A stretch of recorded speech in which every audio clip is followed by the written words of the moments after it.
Big love, much respect. We are going so far out on the branch of speculation on this one. Essentially, I really want to put a very important dividing line between all of my previous Star Wars work.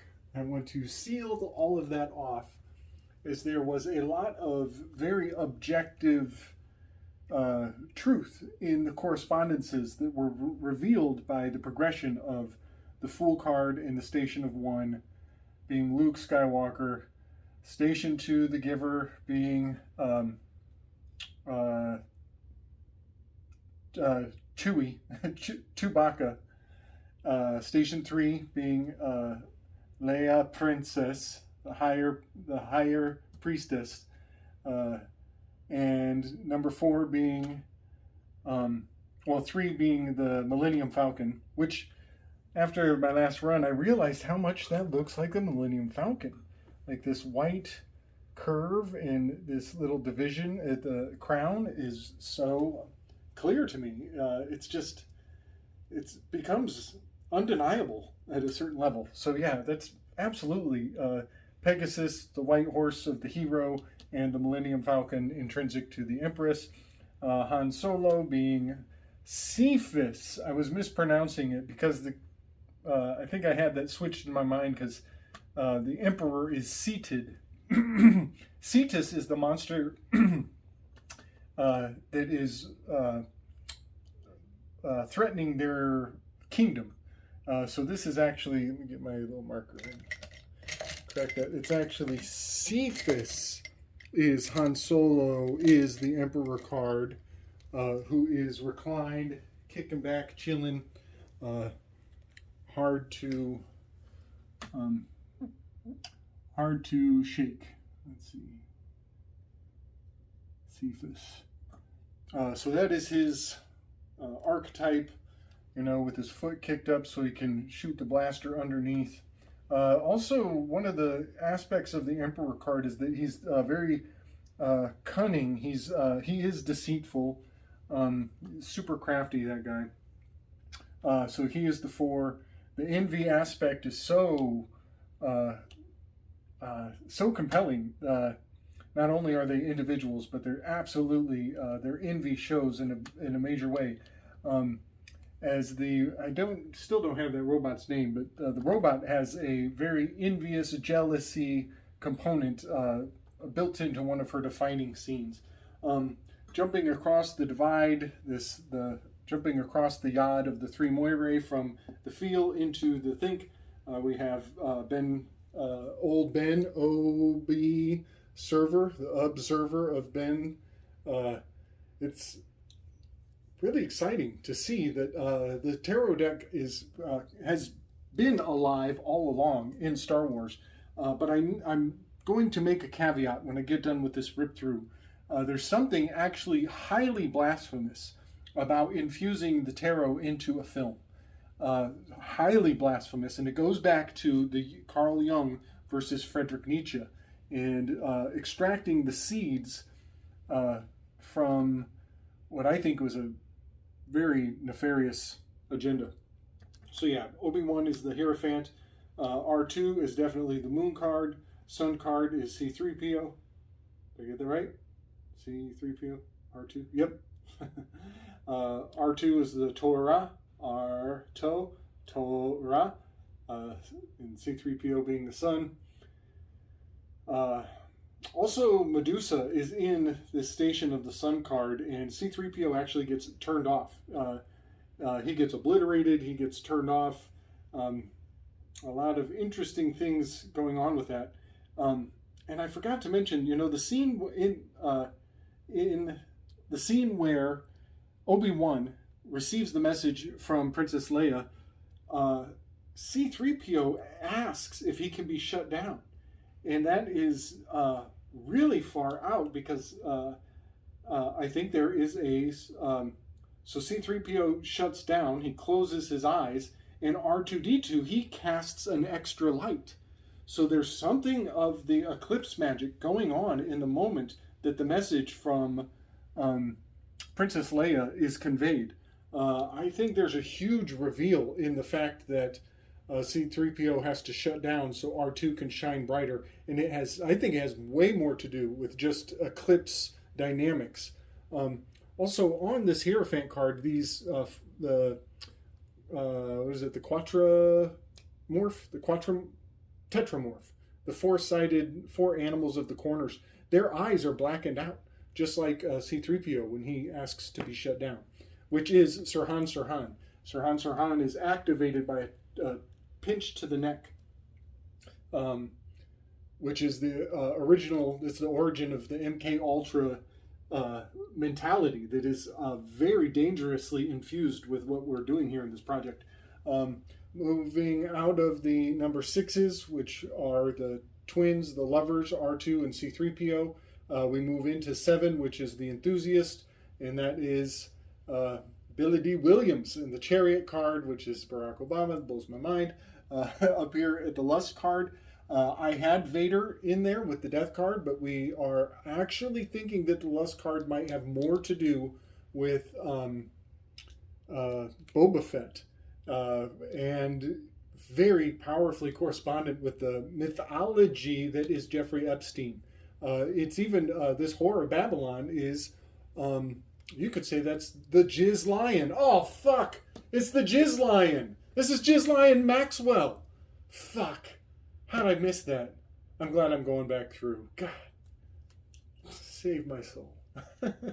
God save my soul. What the fuck? This is the Jizz Lion Maxwell of the Epstein mythology. Fuck. Fucking fuck. Lust. Oh my god. Okay. Stolen innocence. Lust in reverse is stole. Yeah, stolen innocence. That's what's going on here. Oh my god. I gotta stop looking at that. It's gonna consume me. Okay. Oh, protection. Okay. The Hermit card is Yoda, the balance, and it also has the ship of Argo, and is the Virgo. I forgot to mention, this is the shape of a tongue. Big ups to Mario Garza for pointing out that the Thoth Crowley Virgo Hermit card is a large, long tongue. Also, I failed to mention that Hermit is a metaphor for Mithra. The Mithraic order, they hold their tongue, they keep the secret, just like Langley, Virginia. Okay. Now, we are going way off into La La Land. I mean, way off into La La Land. And I think it's very important that we separate from the objective, fundamental revelation of what I laid out previously. And we're going to do completely experimental projections of the potential lens of light that this system gives us to see what has been injected post-production from the cinematic experience of Star Wars. I think that there is a strong dependency. This becomes a keystone of culture, and they have built out, almost like fan fiction, these headlines into the headlines to seed consciousness and garner the consensus reality. And we will all have these tendencies and predictable habits because we all consumed the cornerstone of culture here. So I want to start out with maybe, I want to reason out why the Death card of from the old Rider-Waite deck was in the initiatory scene, in the opening scene. That's a pattern I definitely picked up on. Was in the beginning, you know, from Princess Leia giving R2 the Torah, and the Luke Skywalker standing on the cliff like the old Rider-Waite deck, and even Darth Vader presenting in exactly the same fashion of the old Rider-Waite Death card. I think that a lot of the significance of putting the Death card in the beginning, in the style of the Rider-Waite, was indicating a closure and a dismantling, the death of the Rider-Waite. And they were reinvigorating the collective with the Thoth Crowley, the Croth Thowley deck. So I just wanted to make that point, that that opening scene with the very strong Rider-Waite relationship, I think was actually a destroying of the old and bringing in of the new. Now, in that opening scene, there is a very strong psychological effect of having 10 soldiers pointing their guns almost directly at the audience. There are 10 soldiers, and this becomes a theme. As I've talked about, look, I even have an X 10 times, 10 times soldiers. I've talked about the X as the Wheel of Fortune. It is the UFO, the TEN of the NET. The collectivism could be intrinsic to the Wheel of Fortune card, but those soldiers are literally pointing their guns at the audience. So they're capturing your attention because they are paying attention to you. This is 10 shown. 10 shown. WN. 10 shown. They are building up the tension and showing you 10 men that are showing their guns at you. They're looking right at the audience. This is a very powerful psychological effect, as it's putting you in, it's ensuring that you are suspending your disbelief because you don't get up and run away because there's 10 soldiers and Nixon's coming. That's a song from the 70s. And you decide, you agree to stay in your seat because you have suspended your disbelief. They are locking down your disbelief when they show 10 soldiers flashing their guns in your face. That aspect of the initiation of the scene is replayed later. They actually followed this pattern again later in a very fascinating way because as the story rolls out, the theme of 10 shown and the breaking of the fourth wall, where the characters actually look into the camera, it is very subtly layered into the storyline, and Mark Gates timestamp in a fascinating way. Now, it begins in the bar scene where Ben Kenobi slices off the hand of the brigand who is assaulting Luke. When he chops off the hand, Ben Kenobi looks at the camera, and behind him is Greedo. Right over his shoulder, Greedo actually turns at the very same time, and Greedo, over Ben's shoulder, looks at the camera also simultaneously. It seems to me to be very intentional, extremely intentional.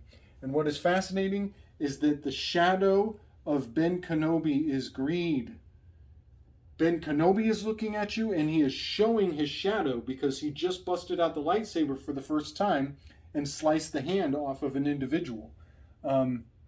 He took another man's hand, and the shadow of Greed flares up, and it looks at you as the audience member. And then what happens from that point is absolutely fascinating. I actually kept track. So that's the first time we see Greedo. And I actually kept track of the timestamps and the time that progresses. And I see a lot of Saturnian time magic fused into the dialogue, but also fused into every step of the way as we see Greedo actually appears 9 more times for a grand total of 10 times. Greedo is repeated for over the next, I think it's 7 minutes or so. 10. Now, what is cognitively discordant is the fact that the next time Greedo shows up, Greedo number 2, he shows up with a blaster in Han Solo's face, and Han Solo shoots him and kills him. And then they go into the street. They go on a bit of a caper, walking through the street. And even though we know, we are fully aware that Greedo is now dead, the second Greedo that was flashed on the screen was dead, they end up flashing 8 more Greedos. So we're greeted by the shadow of Ben Kenobi 8 more times. And why? The reason why this is so meaningful is because Greedo is the coronavirus. He is CV-19. He's got the crazy little beetly deets on his head. He is a coronavirus, living embodiment of the coronavirus. And even though the first one gets killed, it pops up 8 more times. It's infectious. It's spreading. It's actually, by killing it, you made more Greedos. They're all dressed the same. They have exactly the same clothes every single time. So by killing the CV-19, you actually multiplied it, and it gets seeded for a prolonged period. In that scene, there's a cut scene that is a marcation point where Boba Fett actually reflects the initiation, where Ben Kenobi breaks the fourth wall, looks in the camera.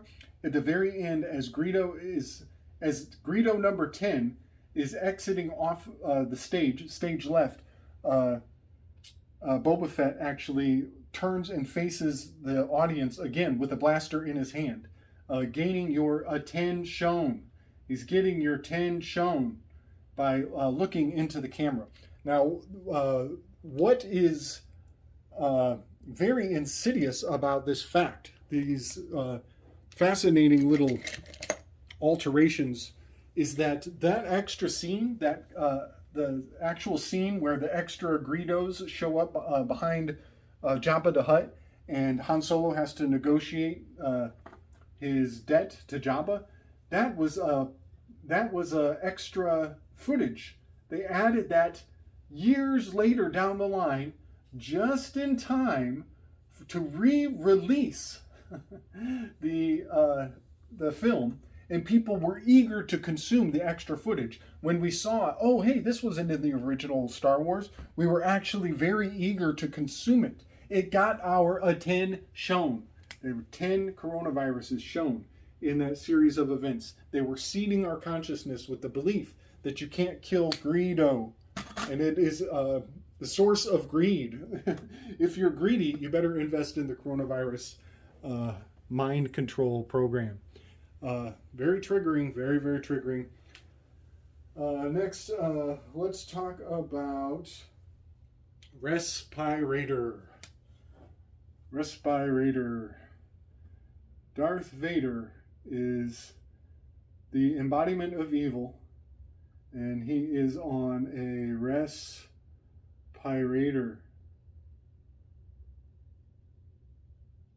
the whole time. His whole character in the whole beginning. Episodes 4, 5, and 6. He is on a respirator. And he is the epitome of evil and darkness and all things bad.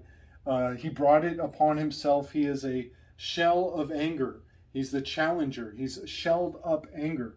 And he is embodying or instilling deep fear of the idea of people on a respirator. And we know what that means in our modern day context.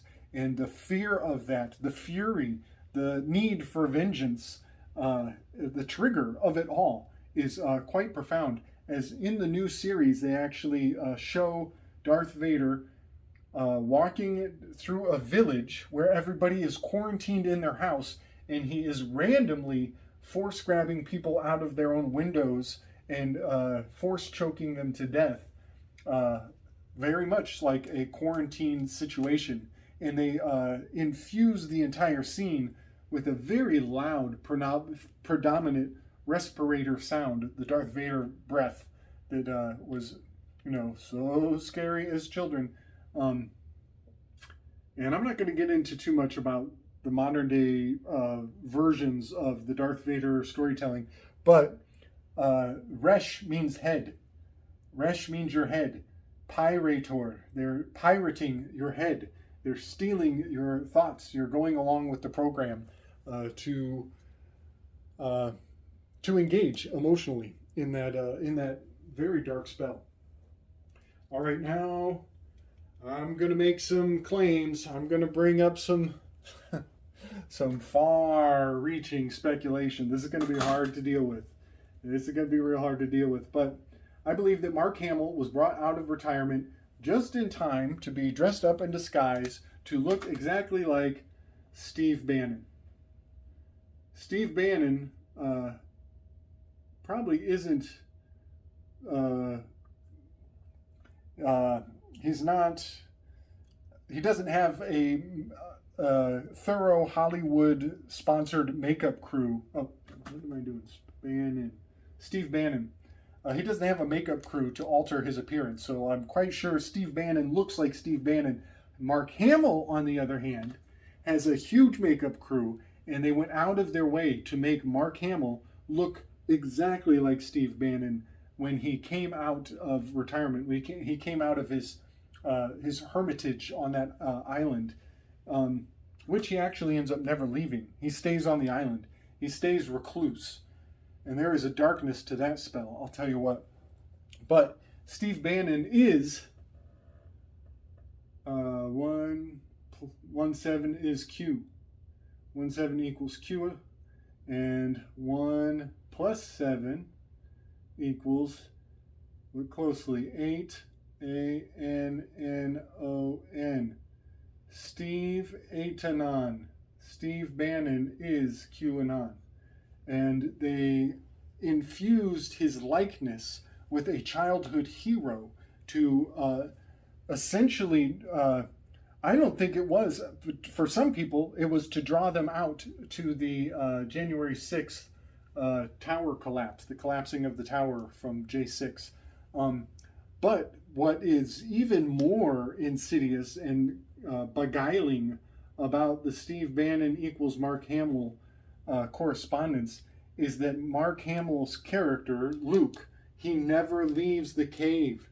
He believes that he can solve the problem while staying at home, while staying online, and not actually marching into action. Very correspondent with the inversion of the Fool card. The fact that the Fool card isn't taking the leap of faith out off the cliff. The Fool card in the Crowley deck is falling back on his ass. He's retreating. He's regressing. He's going back. Very much like a lot of people in that QAnon movement believe that by staying in their home, they could influence world events. We'll just say that. And one more thing, Steve Bannon in the trial, in the show trial, all of it is utter fiction. But Steve Bannon does not launch a defense. He did not take the stand. That is exactly what Skywalker does when he fights Kylo Ren. He dodges a couple swings, he talks a lot of shit, and then Kylo Ren sticks the lightsaber in his chest, and he just disappears. He just vanishes. And then he literally, back at the cave, he literally just evaporates, much like Obi-Wan Kenobi did. And in his first fight scene from the very beginning, when he disappears, when Vader swings with the saber and takes him out, he just becomes more powerful than you could ever imagine. And that is really fascinating, the concept of instilling passiveness. Now, I want to I'm going to make a real stretch here. I'm going to really leap far. I don't like this one. This one kind of turns my stomach, but I'm going to say it anyways. Obi-Wan Kenobi is white-haired, and he was down here with the Hierophant observer. He was an observer. I think you could say that Ben Kenobi, the scene where he is just fighting Vader, when he sees that Luke is about to escape, you realize that he was biding time. He was just biding time. And that he sacrifices himself and allows himself to be killed so he can become more powerful than you will ever imagine. Very interesting that he was biding time, and he is muchly loved as this character of the Hierophant. So I think that there could be a potentiality for the death of Biden to also be seeded by the iconography of old Ben Kenobi. And one quick point, Biden is a perfect metaphor or a perfect synonym for Stalin. They were Stalin. E-N. Joseph Biden, Joseph Stalin.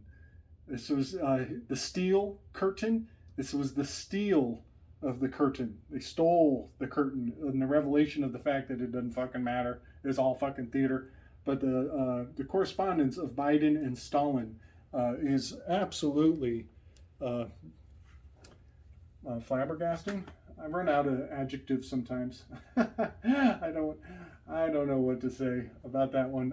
I don't like it. I really don't like it. I don't like associating old Hierophant Kenobi with Biden whatsoever, but I just thought I'd throw that out there.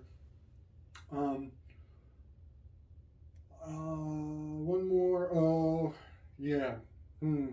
Okay.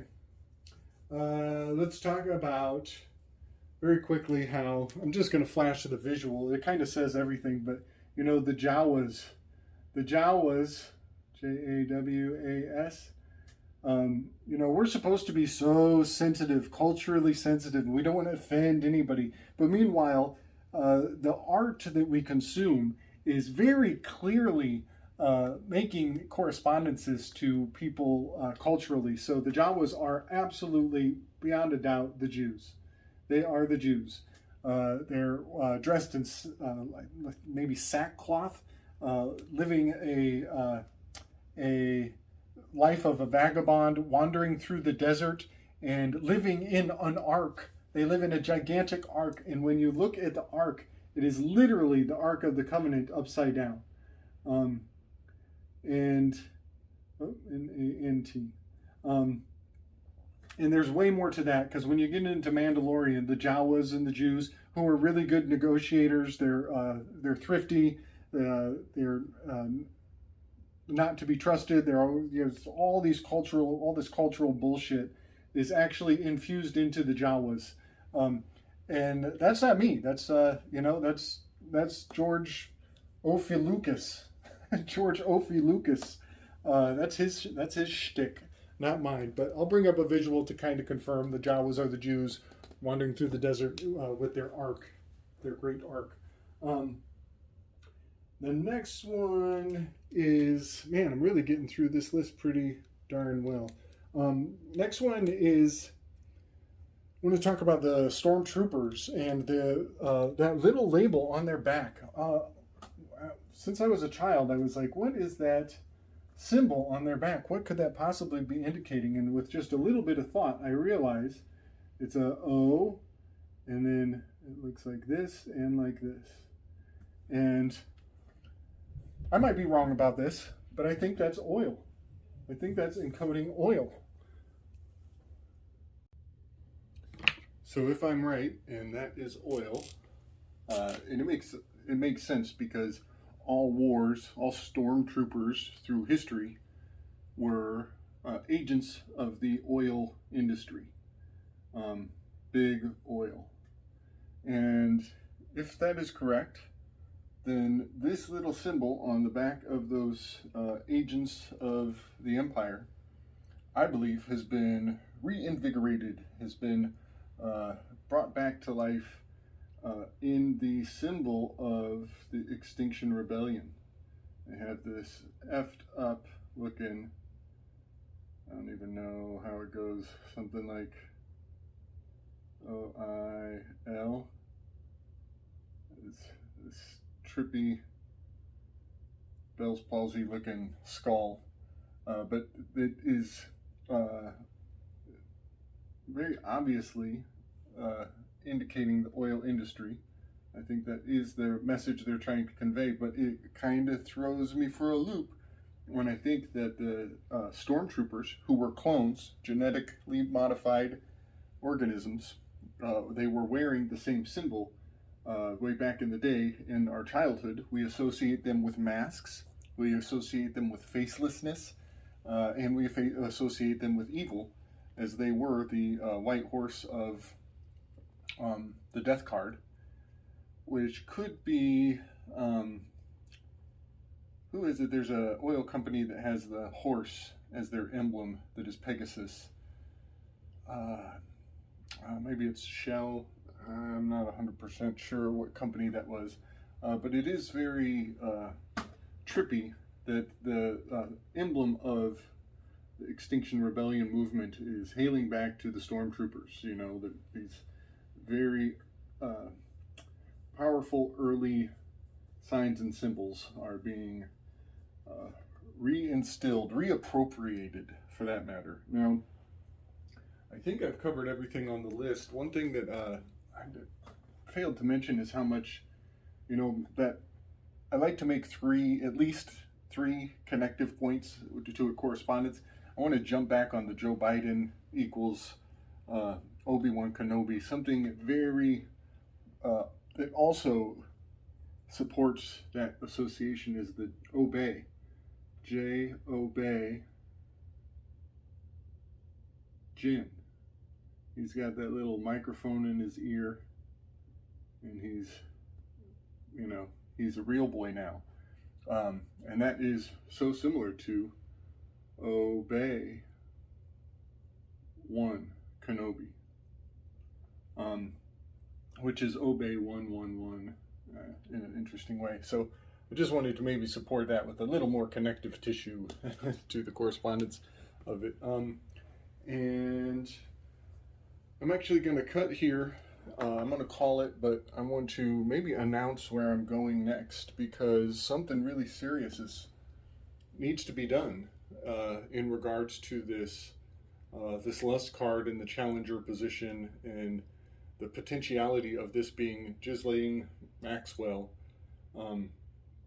Something really big has revealed itself out of this particular quadrant. So while the Lust card makes all the sense, because we went from Cancer into Leo onto Virgo, this card was fucked with in the Crowth-Thowley deck. It was very intentionally scrambled to hail back to the European style Solabusca. And I really want to maybe suss out what was going on here and why this card is still intrinsic to the Star Wars storyline in a very dynamic way. It's extremely dynamic.